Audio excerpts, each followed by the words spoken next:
Hai teman-teman semua, Assalamualaikum warahmatullahi wabarakatuh. Kembali lagi ya dengan saya. Seperti biasa, saya di sini membahas soal P3K kompetensi teknis bidan tentang persalinan normal ya, langkah-langkah APN.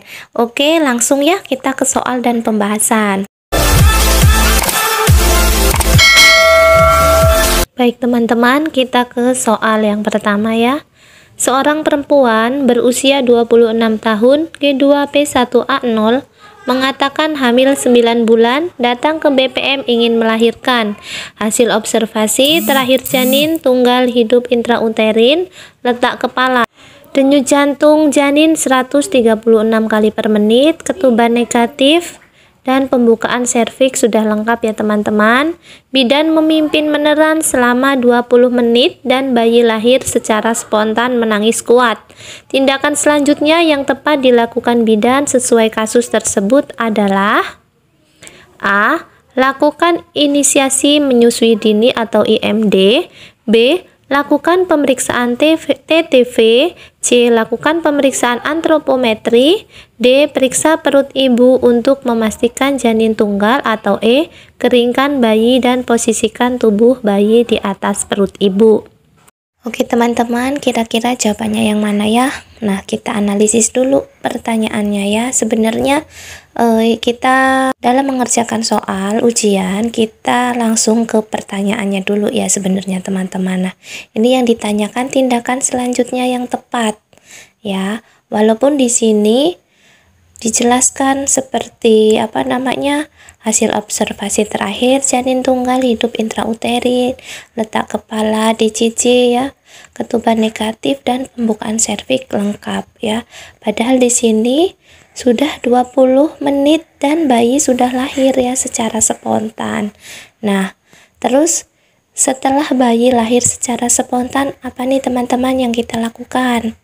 Nah, melakukan penilaian sepintas ya. Melakukan penilaian sepintas seperti apakah bayi cukup bulan, lanugonya gimana, kemudian tonus otot dan gerak bayi seperti apa, lalu bayi menangis kuat atau tidak. Nah, sedangkan di soal ini sudah dijelaskan bayi menangis dengan kuat ya, menangis kuat berarti sudah dilakukan penilaian sepintas. Nah, setelah dilakukan penilaian sepintas, apa nih teman-teman setelah melakukan penilaian sepintas menangis kuat?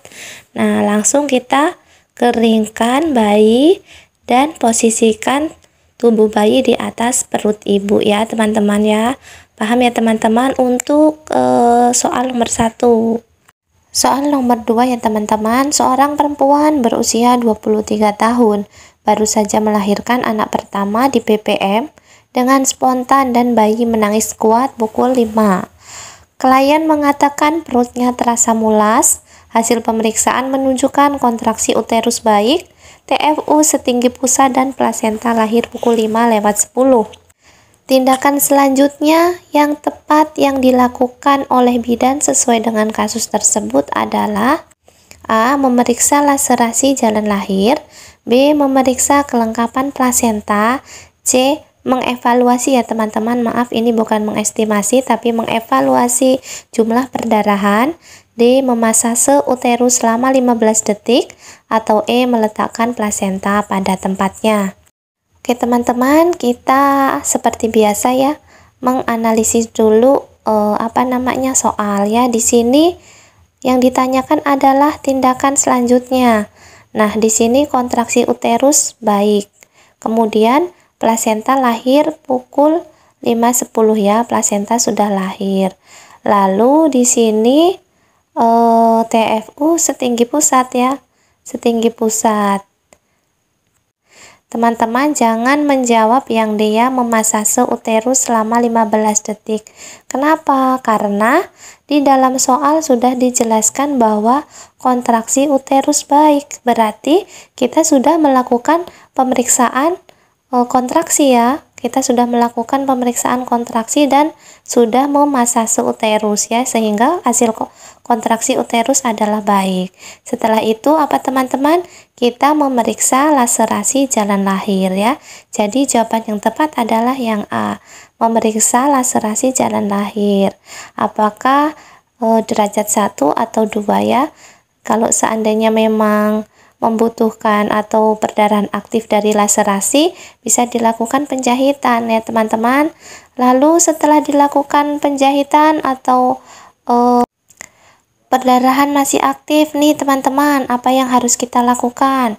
Nah, kalau perdarahan masih aktif, kita melakukan perdarahan masih aktif nih ya. Nah, kita melakukan pengecekan plasenta ya, memeriksa kelengkapan plasenta, apakah ada sisa-sisa plasenta atau plasenta lahir tidak lengkap ya. Jadi setelah melakukan pemeriksaan kelengkapan plasenta, kok masih saja ya, kita lihat lagi kontraksi uterusnya kok tidak baik ya, atau tidak keras.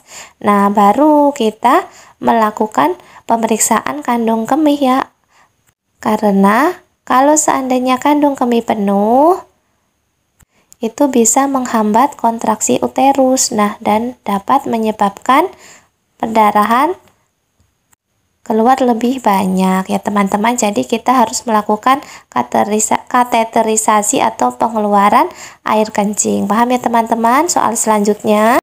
Soal nomor 3 ya teman-teman, seorang perempuan berusia 27 tahun, Y1P0A0, hamil 9 bulan datang ke BPM, mengatakan ingin melahirkan dan sudah mengeluarkan lendir darah.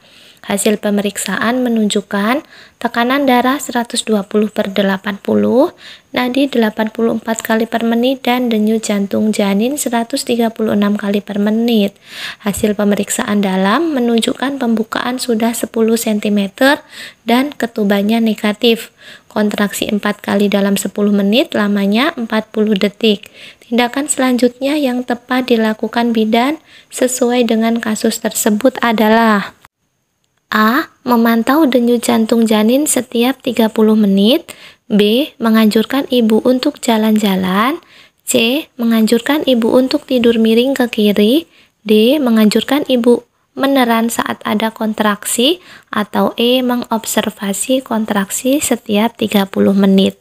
Nah, kita lihat ya teman-teman di soal bahwa sudah pembukaan 10 cm dan ketuban juga sudah pecah ya atau negatif. Kemudian kontraksinya juga sudah bagus ya, kontraksinya 4 kali dalam 10 menit dan lamanya 40 detik. Apa nih teman-teman jawabannya? Nah, jangan yang A ya. Yang A, memantau DJJ tiap 30 menit itu tidak perlu lagi karena pembukaan sudah lengkap. Kemudian menganjurkan ibu untuk jalan-jalan, tidak perlu ya karena pembukaan juga sudah lengkap. Menganjurkan ibu untuk tidur miring kiri, tidak ya teman-teman. Dan jawaban yang tepat adalah yang D, menganjurkan ibu meneran saat ada kontraksi. Dan menganjurkan ibu tidak meneran saat tidak ada kontraksi ya, atau istirahat. Dan menganjurkan lagi meneran saat ada kontraksi lagi, serta menganjurkan ibu bagaimana posisi ibu senyamannya ya, nggak apa-apa ya teman-teman. Paham ya teman-teman? Untuk soal nomor 3, lanjut soal berikutnya. Nah, soal nomor 4 teman-teman, seorang perempuan berusia 30 tahun, P2A0, baru saja melahirkan secara spontan di BPM. Keadaan bayi menangis kuat, kulit kemerahan dan gerakan aktif. Plasenta belum lahir, tinggi fundus uteris, tinggi pusat, dan janin tunggal.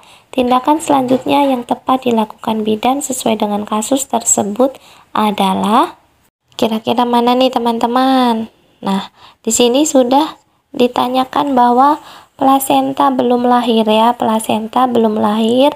Kemudian janin tunggal berarti sudah dipastikan bayinya sudah keluar ya, atau janinnya sudah keluar, dan sudah dipastikan bahwa janin itu sudah tunggal atau sudah diperiksa ya bahwa tidak ada janin lagi. Nah, tindakan apa nih yang dilakukan?